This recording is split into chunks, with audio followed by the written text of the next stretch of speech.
I'm just a guy who loves Disney and has way too much time on his hands. If anybody from Disney is watching, please don't sue me.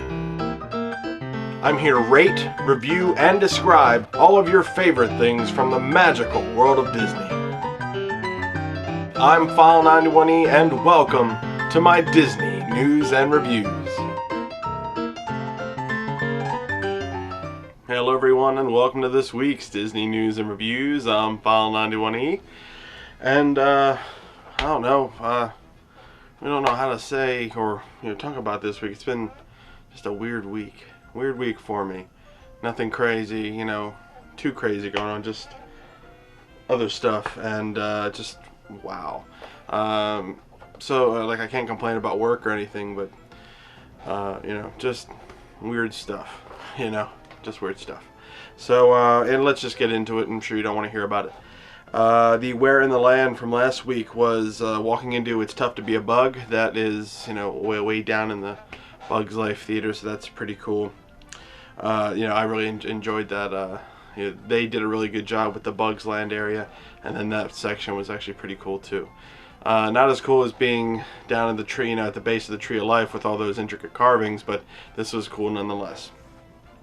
Congratulations again to all the winners of last week's drawing, the merchandise March stuff. So that's really cool there. I haven't figured out what my next giveaway is going to be.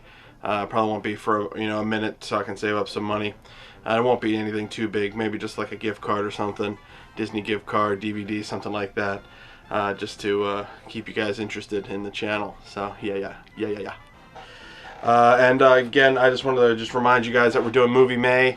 I know it's the themed months aren't exactly the most popular of months sometimes, because you guys just want to see or hear me talk about the Disney parks, but I really like the the themed months. It gives me a chance to talk about other stuff in Disney rather than just the parks. So yeah. So basically that's what's been going on with me this week. Let's get right to the news.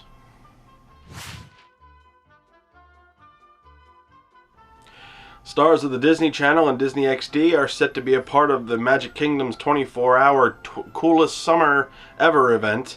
Disney has announced that the 3 p.m. Festival of Fantasy pre-parade will include appearances by quite a number of your favorite stars from the Disney Channel and Disney XD. I posted a link down below so you can see that, all of the people who will be there.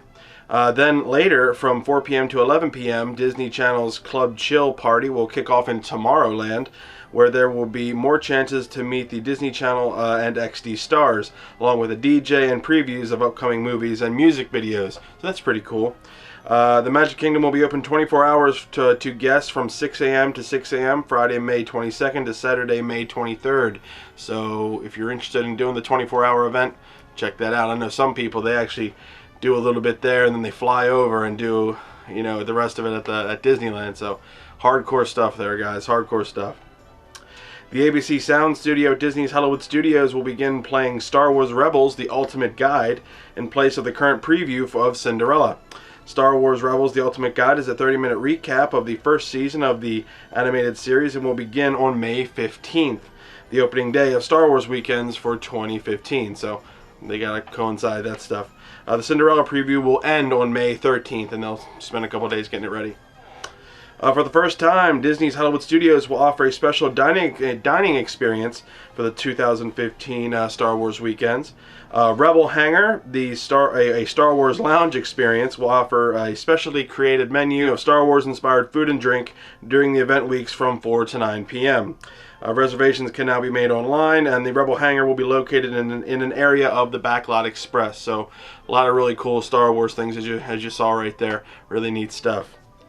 And in some Disney World rehab and refurbishment news, the Triceratops spin at Disney's Animal Kingdom is closing for a brief refurbishment starting next week. The closure of the spinner will begin on May 11th through to May 23rd, reopening to guests on May 24th. Now, like I said, I'm going to be doing some Disneyland news, so here's some stuff that I dug up. As Disneyland is getting ready for the 60th anniversary Diamond celebration, they have been working tirelessly to get rides in tip-top shape for the inevitable onslaught of guests. Here are just a few notes from Disneyland. The upper deck of the Jungle Cruise continues to enjoy a refurbishment while the attraction remains open. No word yet on when the refurbishment will be done. Chances are it'll be done before the 60th anniversary starts, you know, the summer starts and everything. Peter Pan's flight is set to return May 21st with a newly reimagined nursery scene having been installed with other effects and animatronics throughout the ride. They recently redid the Peter Pan in Disney World with a whole new nursery scene and the wait thing. They're trying to make like all the wait areas a little bit more fun for kids, a little bit more interactive, so the kids don't freak out a lot while they wait, because you know, Peter Pan can be a long wait. Also on the 21st, the Matterhorn should be back with a new Yeti and other show scenes having been added. They are going to be improving the Yeti and adding some other stuff there and effects on the ride. So cool stuff there. I love the Matterhorn. Soaring over California is getting a nice facelift as the area is being rethemed to the Grizzly Park Airfield. It used to be called Condor Flats. Now it's the Grizzly Park Airfield, so they kind of keep the whole Grizzly thing going because it's right next to the Grizzly River Rapids and all that stuff. No word yet on what the upgrades will specifically hold for the ride itself. I don't think they're actually going to be full-blown HD and all that stuff. I'm not sure that, you know, but who knows? I'll find that out later. Much to the rejoicing fans everywhere, the Mad Tea Party, which is not the actual spinning ride, it's the Tea Party, the Mad Tea Party at Disney's California Adventure, is returning. The cards are stacked and the colored light bulbs are installed, and in just a few weeks things will be back to normal in the Hollywood's Studios section of Disney's California Adventure. I had a chance to walk through that. It's a very fun time, and it's a good little thing. It has a different feel to the Disney's California Adventure. It adds that, you know, that special something. So really cool stuff there. So check that out if you're going to Disneyland. So yeah, that's the news for this week. Let's get right to the reviews.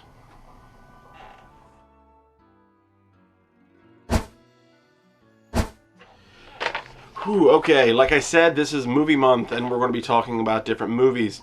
The first movie that I want to talk to you about today is one that I haven't talked about before, but recently has become, after, you know, repeated viewings, become one of my favorites.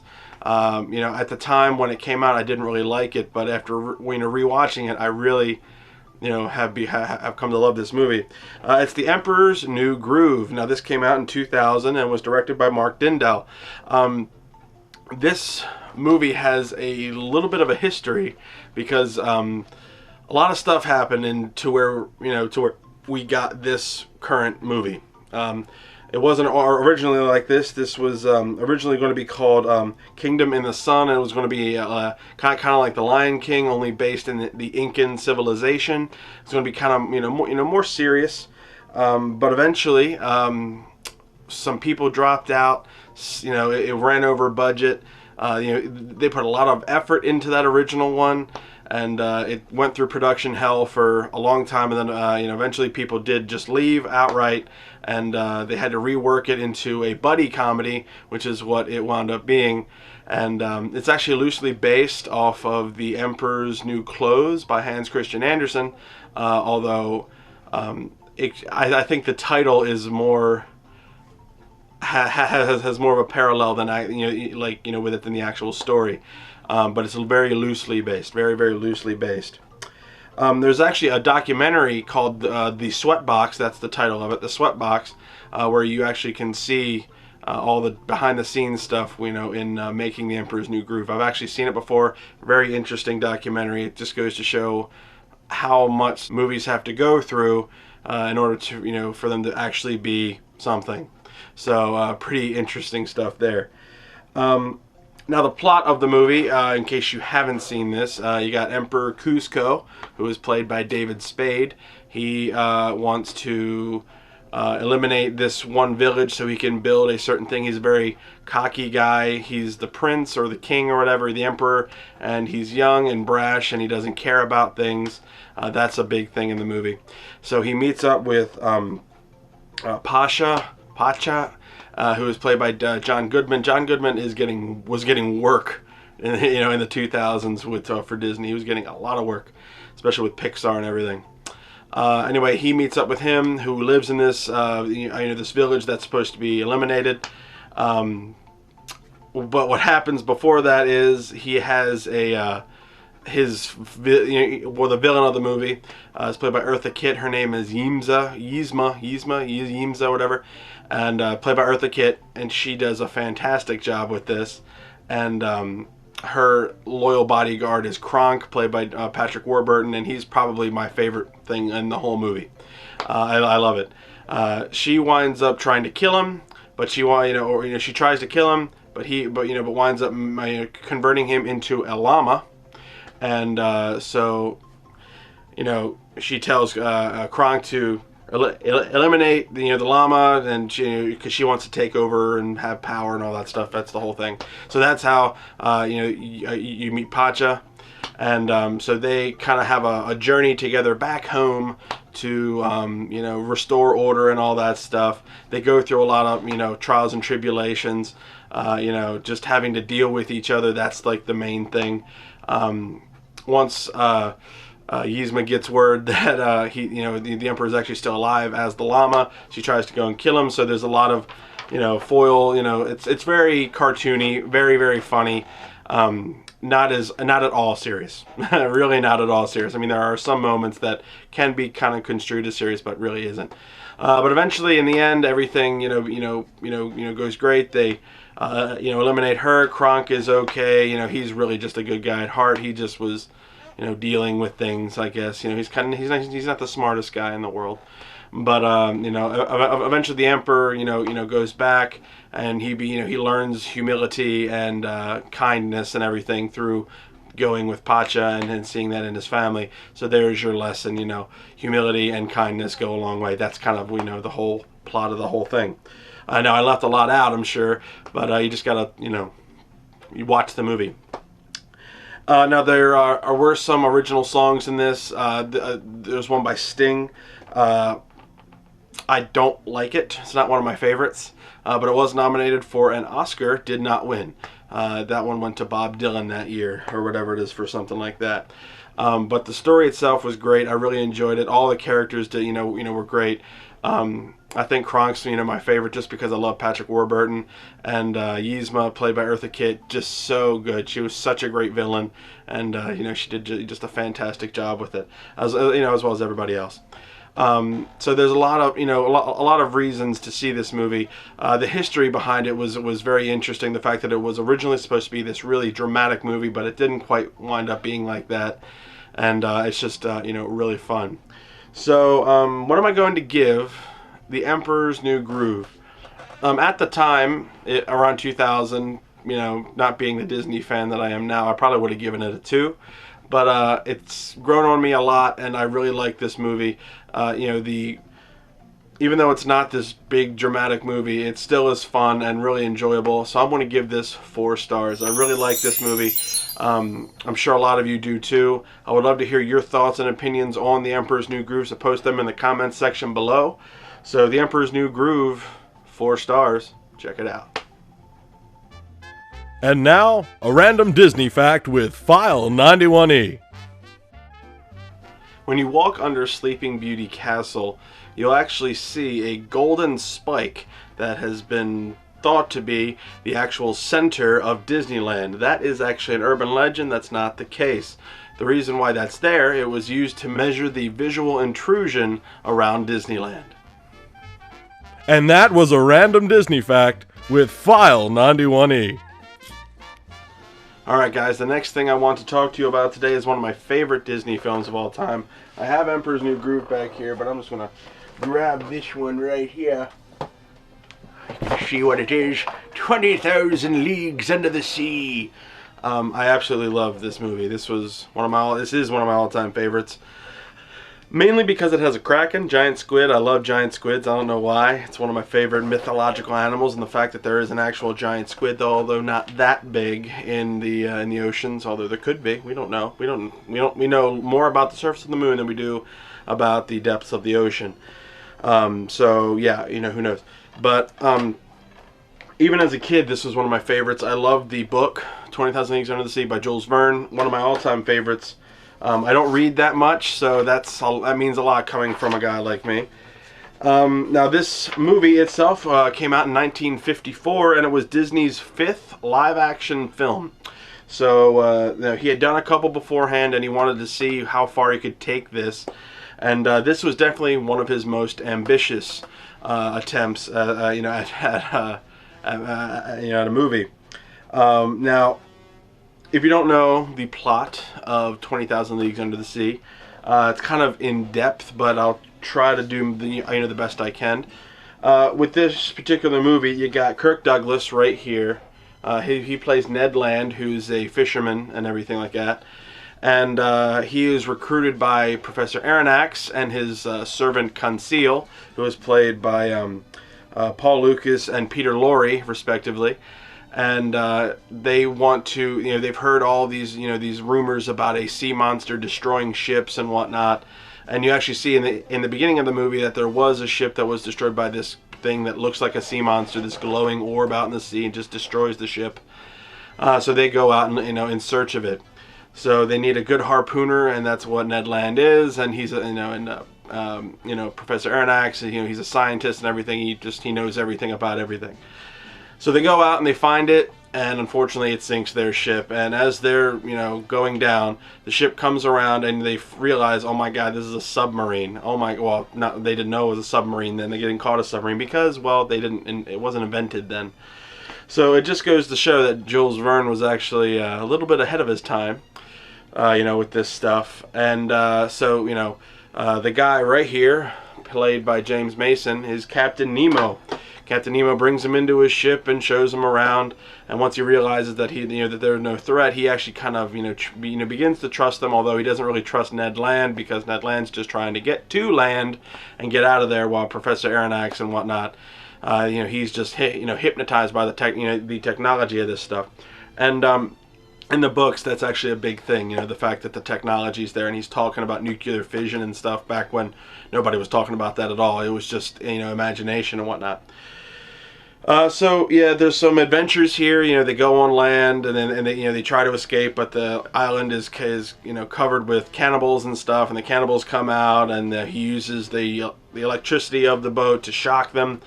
They do encounter the giant squid. Like I said, that's a big thing. Ned Land saves Captain Nemo, from the giant squid, so that's a big thing, and they wind up, wounding the giant squid enough with all the harpoons and whatnot that he, they got him away and everything like that. So it's cool. It was a really cool scene, and eventually they get to the place where they have to refuel or redo the nuclear part, just to do repairs, and unfortunately, so they find out, or the army finds out. The army's there. In this thing, Captain Nemo gets shot, and then a giant whirlpool sucks the Nautilus, which is the big ship, the name of the ship, down into the depths, and Aronnax and Conseil and Ned Land make an escape, and they live happily ever after. So that's pretty much the movie. The book goes in a lot more in depth with the characters and whatnot. There's political stuff right there. I had to do a paper on it once, so that's why I like it so much. I know all about this story. So it's just great. This was one of the biggest movies that Disney had ever made. It won a ton. It won 2 Academy Awards, one for art direction and one for special effects, because for 1954, these effects were pretty spectacular. Even Disney poured a lot of money into this, a lot of money, because they originally shot the squid scene at sunset with, calm water and everything. But unfortunately, Disney saw the footage and was like, you can see the wires. I don't like the fact that you can see the wires, so we have to reset this. We're going to redo everything. It's not going to be at sunset anymore. It's going to be at night, and it's not going to be calm waters. It's going to be in a freaking hurricane. So they, it helps hide the the wires and everything with all that stuff going on. So at great expense, they reshot it, but the scene looks so awesome right there. It's one of the highlights of the film, and it was definitely a good call by Disney. This made a ton of money. It made all of its money back. It was like the second highest grossing movie of that year, behind It's a Wonderful Life. So that's saying something. Disney really knocked it out of the park with this one. Now, this movie technically deals with some heavy stuff, and especially, the book and everything, but in order to keep that, keep it family friendly, they had to inject a little bit of Disney humor and whatnot. So Disney at the time loved acting animals, so you have a little seal in there that Ned Land, goes with. It's like comic relief and whatnot. So it just keeps it lighthearted and whatnot. There's also a song or two in there. Got Whale of a Tale, which is one of the songs that they composed for the movie. And you get Kirk Douglas singing, which is amazing. He's not the best singer in the world, but he gets through this, and it's something to hum, on the way out. And they made it family friendly. They made a very serious book that's also deals with a lot of action and stuff like that. Very family friendly, and I think everybody can really enjoy this. This is one of the few older movies I think that kind of holds up. Obviously, it's not CG or anything, but the effects there work, and it gets some, it gets the point across. So Disney, again, they went through, head over heels, above and beyond, and it became an instant Disney classic. Now, because of that, there actually were there was a 20,000 League Under the Sea ride in Disneyland and Walt Disney World. The one at Disney World is not there anymore, but however, the Finding Nemo submarine voyage was, the 20,000 Leagues Under the Sea ride. They just repurposed or refurbished the the submarines to be more normal, rather than looking like the Nautilus there. So if it was good enough to spawn 2 Disney attractions at 2 of the biggest, or one attraction at 2 of the biggest amusement parks in the world, I would say this is pretty good. If you've never seen 20,000 Leagues Under the Sea, the classic one, I really urge you to. This is a great addition because it also has the making of and everything like that. I really, really love this movie. I would love to, I'm not sure if there's a Blu-ray of it or not, with a completely refurbished Blu-ray. I would love to see one of on Blu-ray. There's been rumors that they're thinking about remaking it. I don't know how that's going to work out, if it's going to work out, but if they do, I'll be the first person in there to watch it because I love the story, I love what they did, and I think Disney could pull it off again. But this and Moby Dick, I think, are one of the few things that I think there needs to be a good modern movie of, but that's just me. That's just me. So yeah, 20,000 Leagues Under the Sea, what am I going to give it? I'm giving this 5 big stars. It's one of my favorite Disney movies of all time, and at least top 10. And I really love watching this. I love the acting in it. I love the effects. It's really not that corny, when you look at it, even though it was made in 1954. It won Oscars for a reason. So, excellent movie. If you haven't seen this before, check it out. 20,000 Leagues Under the Sea. 5 big stars from File91e. Well, I hope you guys enjoyed this week's Disney news and reviews. If anybody has any opinions on what they want me to talk about, any movies or anything, just let me know. Next week, I'm going to be talking about Tomorrowland. That's going to be coming out, and I can't wait to watch that. I'm going to be really excited to see that. I want to see that, I think, Friday night. So I'm really looking forward to that. Tomorrowland, really going to be really cool. I urge you guys to go out and see that. Now, if anybody from Disney is watching, please don't sue me. I want people to go to Disneyland and check out all the movies. Age of Ultron's out now, making buku bucks. If you haven't seen that, check that out. 5 stars. And also, Tomorrowland's coming out in a week or so. So go and check that out. You got 2 good movies coming. I know Tomorrowland's going to be good. So you got 2 good movies coming out in the same month. What are we going to do with you, Disney? And then you got Pixar coming out with some good stuff. Jeez, you're on a roll. On a roll. On a roll. Just like a sandwich roll. A little sandwich potato roll over there. Good stuff. Yeah, anyway, so if you are going to Disneyland or Disney World, be sure to go to allearts.net, touringplans.com, wdwmagic.com for our latest and greatest Disney news. Also, another place for good Disneyland news is micechat.com. That's where I got my Disneyland stuff and pictures, so check that out. Really great website if you haven't before. Check that out, micechat.com. You guys are really good. And obviously Disneyland.com and WaltDisneyWorld.com, they have everything that you could ever need there. So yeah, I'm not sure what, what I'm going to say or what I'm going to show you guys to try to stump you. So I'm just going to throw one out there to see if you can guess where in the land I am. So I'll see you guys next week for another Disney news and reviews. Got some bonus videos coming your way, so also checking out, keep an eye out for them. And guys, where in the land am I this week? Bye, guys.